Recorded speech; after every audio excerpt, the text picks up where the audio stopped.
Gawa tayo ng utan na gabi, ginataang gabi. Ito po, unang gagawin ko po. Babalatan ko po yung gabi. Iwalay ko po yung anong tawag nun? Unod. Hihiwalay ko po muna. Tapos babalatan ko. Simple lang ang paggawa ng ginataang gabi, utan na gabi. Simple lang gawin. Hindi mo na kailangang ano-ano pang sasabihin mo. Dahil sabi ng iba, pag gagawa daw ng utan na gabi, ginataang gabi, medyo makati-kati. Pero para sa akin, hindi naman makati. Walang kati. Sakto lang pagkakagawa.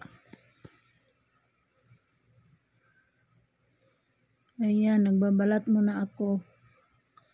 Saka ko yan gutad-gutarin, ha? Saka ko yan gutad-gutarin at pinupinuhin, ha? Para latanin. Upang gagawing utanin. Sarap kasi ang utang gabihin. Yan. Ang tagal matapos. Ayan na. Tapos na. Malaki-laki. Di ba? Sarap yan. Buta ka ayo diya, oy. Diba? Tingnan nyo muna yan, guys. Ganyan magbalat ng gabi. Yung palak, yung kamay ng mga dahon-dahon niya. Babalatan ko din para walang kati. Hindi makati. Makating-kati.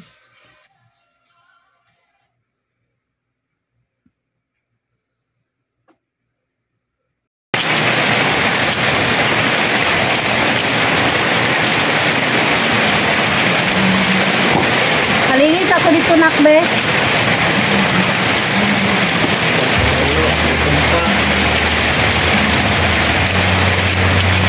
Ako kuning limpyuhan, palak.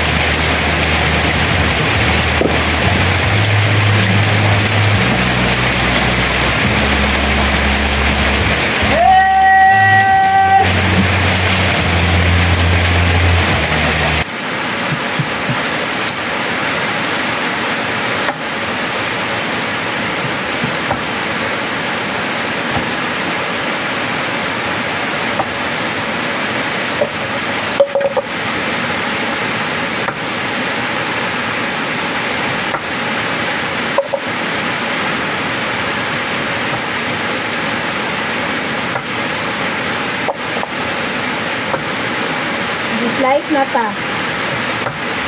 Ito na din ang lutuin ron.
Oh, lata ng unod guys, oh.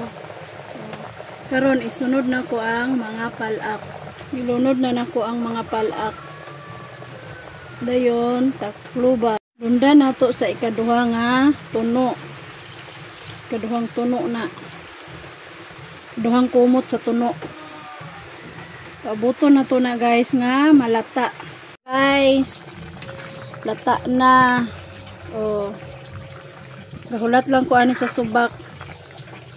Abangi lang ninyo ang subak ha.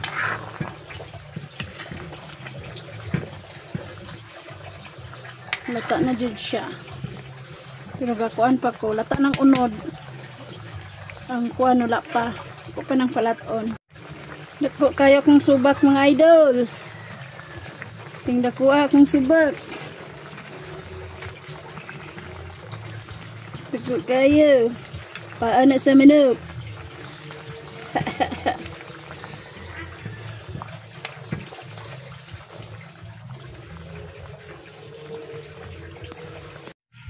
Ito na nga, naluluto na.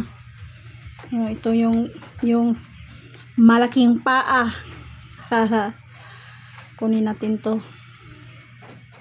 Tapos din ang ginagawa kong ginataang utan na gabi. Oh, yan guys, masarap na masarap yan. So yummy. God bless you.